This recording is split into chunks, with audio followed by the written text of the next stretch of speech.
Okay, hello everybody. This is the second video in my beginner's method Megaminx tutorial. In this video, I'm dedicating this entire video to how to solve your star on your first layer. So, for me, I solve my star on dark green, so that's where I'm going to show most of my examples. But yeah, I'm basically going to scramble this cube up and then show you different ways to make it. But before I get into that, just a couple of things to keep note. In a Megaminx, there is a lot of sides, so that's going to mean a couple things. You're going to have a lot of new colors, right? You're going to have to learn about your color scheme eventually. So if you're going to choose white star, you're going to need to know that purple is here, yellow is here, blue is here, red is here, and dark green is here. Or say, for example, you're going to be light blue star.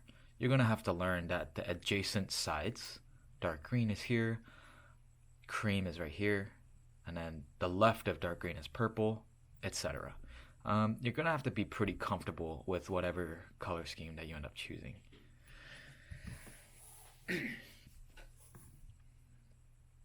If you're not comfortable, it's likely that you're going to be very confused and always scrambling to look for something that you don't even know might be right in front of you. The other thing to keep note is when you're looking for a piece, you don't want to rotate your puzzle too much in terms of doing like rotations on all axes. It's going to confuse you. So sometimes the piece is right here and you don't see it, and you end up flipping the puzzle 180 trying to look for it, and then this is the last place you're going to look. So you probably want to rotate along like one axis, which I recommend is going to be the, rotate along the y-axis, and that way you're just looking across all the sides to find your piece. And that's the other thing, you want to keep your star side on the bottom. It's going to be the easiest way to make sure that you don't leave the y-axis and you're always like in this sort of orientation. Let's see. To go along with the not rotating too much, you don't want to turn the puzzle mindlessly too much, because if everything just isn't moving and you're not really timing yourself, you should be able to find a piece pretty easily. But sometimes what we tend to do, and I still do this in my solves, is you just try to turn pieces just to try and find everything, and then that turning is going to get you slower in terms of finding the right piece. Now that's out of the way, I'm just going to scramble this up and I'm going to show you what a star looks like.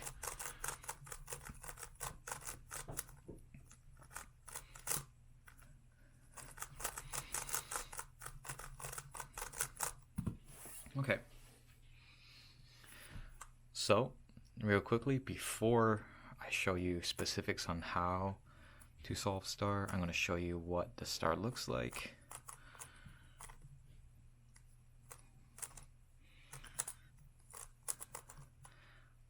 So after you're done with the star, it should look like this. Just like a 3x3 how it has a cross, this is just a star because it has an extra edge. So you can see the second color is all lined up as well. And seeing the second color is going to be really important. That's how you're going to solve all your pieces. And I'm just going to mix it up, and we're going to go one piece at a time. So I'm going to go ahead and select this piece right here. So separating it from everything else, this is my dark green piece. And the key here is, I know that's a cross piece or a star piece, and I'm going to look at the second color. So the second color is purple. So what I'm going to do is I'm going to keep my cross color on bottom and look for the purple side. So it's here. Of course, there's that possibility that the piece is here, star is here, and purple is all the way behind. In that case, if I'm not sure and I'm looking, I just want to rotate along the y-axis so I don't lose my axis in any way. After I find my purple and green is still on bottom, I'm just going to do my best and put the green-purple edge on top of the purple side. For now, it doesn't matter what orientation it's in, because I'll teach you how to do that. So if I get it connected to the purple side, there's going to be a couple things you can do for the next step. The first thing you want to check is that if the purple is connected with the purple directly. If that is the case, regardless of any position it's in, all you have to do is turn the F face until it connects with the green. Now, there's other situations where the purple may not be aligned correctly, like say for example it's like this. If it's like this, what you want to do is you want to bring it to either the left or the right side. In this case, I'm just going to go ahead and bring it down to the left side. After that, whatever side I brought it down to, I'm going to turn that face to connect the purple. As you can see, it's all connected, and now I can bring it down. Now, if I go from the other angle, I could bring it to the right, and I turn the face that I just brought it to, so I turn the right face to connect that purple. And then now that it's connected, I can bring it down to the green. Okay? So just keep in mind that the axis is always like this. I'm not ever changing or leaving the y-axis, because that's going to be really important so you don't lose yourself. So let's go ahead and pick another piece. So I'm going to go ahead and pick this green and blue, green and light blue, and I'm just going to go and try to find the light blue side, which is right over here. Okay, so when it's like this, I'm going to just basically through trial and error figure out how to get this piece on top into either this position or that position. That's going to give me the best chance to solve it. Now trial and error, it's not a cliche or a figure of speech. You really have to just kind of learn how to move this piece all the way over. Now if I don't want to disturb this and I don't want to do anything too complicated, I'm just going to do my best to make sure this doesn't move. So I'm just going to do random turns. Okay, so it's up here, and I'm just going to bring it down over here. So, just like how I did with the purple, I'm going to analyze whether the light blue is lined up. So right now the light blue is not lined up. It's sort of like a checker pattern. It's like light blue, green, light blue. So I'm going to decide I could do just like before. I can move it either to the left, to the right, and then bring it down to connect the light blue. Now, I like to do the left side in this case because the right side is bandaged. I can't move this side without breaking this up. So I'm going to move it to the left and then turn the face, the left face that I just brought the piece to. So it's this face right here. So I'm going to bring it down and connect the light blue. Now I'm going to bring it down to connect the dark blue or the dark green. Now, the other scenario, and you're going to see this a lot in Megaminx, you're going to have to know how to solve this piece without disturbing this piece.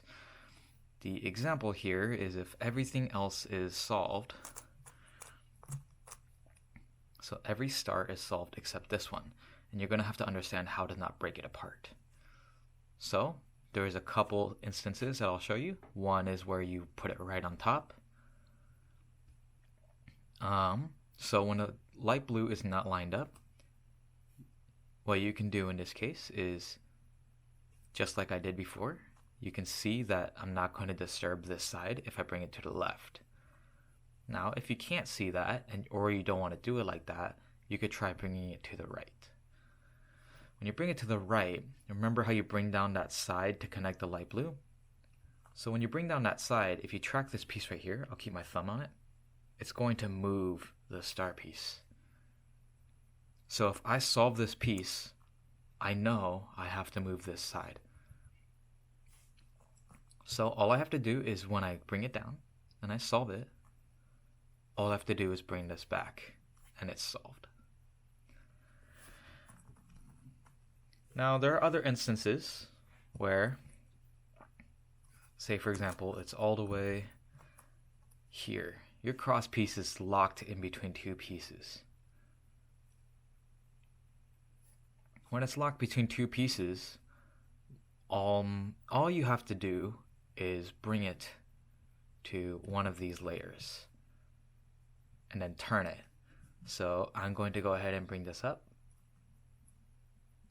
and then this piece moved, right? But if I turn this layer, the purple piece won't move because these obviously can't be on the same layer. So I'm going to bring it up to one of these top layers. It doesn't matter which one. I could do it on this one too. And then rotate, take it out, and then whatever moves I put to bring this cross piece out, I reverse it. So this piece goes all the way back down and it's solved. And now I can solve like normal. Alright, so that's pretty much all you need to know for star, and I think doing your star helps a lot in understanding how to turn a Megaminx. It's fairly straightforward. Just locate a piece, bring it to the side it's on without leaving the y-axis, and then doing an insert, depending on if it's like this or if it's like this. So just one more time, if it's like this and you want to use the left side, bring it to the left, insert, and to just make sure you put this piece back where it was because it left its place. If you can do that, then you're in good hands. The star is probably very complicated for beginners, especially because finding a piece might take a long time. But with practice, you'll know where to look. And with good technique, you won't have to look too long. Alright, that pretty much covers it for the star tutorial. There is nothing fancy about it. Just understanding your color scheme, understanding how the faces turn, because there's 12 of the faces, not just 6 faces anymore. So that's a little difficult. Anyways, that's going to be the end of the star video.